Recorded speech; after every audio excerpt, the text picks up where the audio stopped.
ശുചിത്വ ദ്വൈവാരാചരണത്തിന്റെ ഭാഗമായി കോഴിക്കോട് റെയിൽവേ സ്റ്റേഷനിൽ സ്വച്ഛതാ ഹി സേവ ക്യാമ്പയിൻ നടത്തി.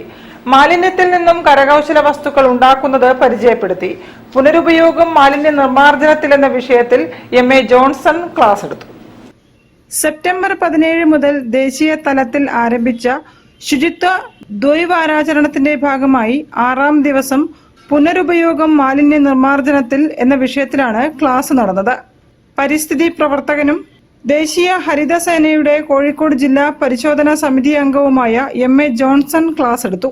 റെയിൽവേയിലെ ഏറ്റവും വലിയ മാലിന്യമായ പേപ്പർ കപ്പുകൾ പുനരുപയോഗിച്ച് കൗതുക വസ്തുക്കൾ നിർമ്മിക്കാമെന്നതിന് ഉദാഹരണമായി ബിലാത്തികുളം BM-UP സ്കൂൾ അധ്യാപിക നീലമ ഹെറീന നിർമ്മിച്ചവയും നഴ്സറി തൈകൾ പരിപാലിക്കാൻ പ്ലാസ്റ്റിക് കവറുകൾക്ക് പകരം മണ്ണിൽ അലിഞ്ഞു ചേരുന്ന പാള കവറുകൾ നിർമ്മിക്കാമെന്നതിന്റെ ഉദാഹരണമായി ദർശനം ഗ്രന്ഥശാല പ്രവർത്തകരായ KK സുകുമാരൻ, VK സോമൻ എന്നിവർ നിർമ്മിച്ച പാള കവറുകളും പരിചയപ്പെടുത്തി.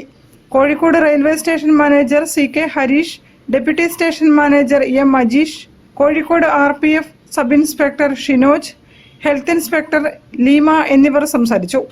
Guruvayurappan college, Devagiri Saint Joseph college, Chelannur Sreenarayana Guru college, Vellimadukunnu JDT Islam college എന്നിവിടങ്ങളിൽ നിന്നുള്ള 50 NCC കേഡറ്റുകൾ റെയിൽവേ ഇൻസ്റ്റിറ്റ്യൂട്ട് പരിസരം ശുചീകരിച്ചു. സംസ്ഥാന ശുചിത്വ മിഷന്റെ കൂടി സഹകരണത്തോടെ സംഘടിപ്പിക്കുന്ന ദ്വൈവാരാചരണം ഒക്ടോബർ 2 ഗാന്ധി ജയന്തി ദിനത്തിൽ സമാപിക്കും. News bureau, Kozhikode. കോഴിക്കോട് തളി ബ്രാഹ്മണ സമൂഹ മഠത്തിൽ ശ്രീമദ് ഭാഗ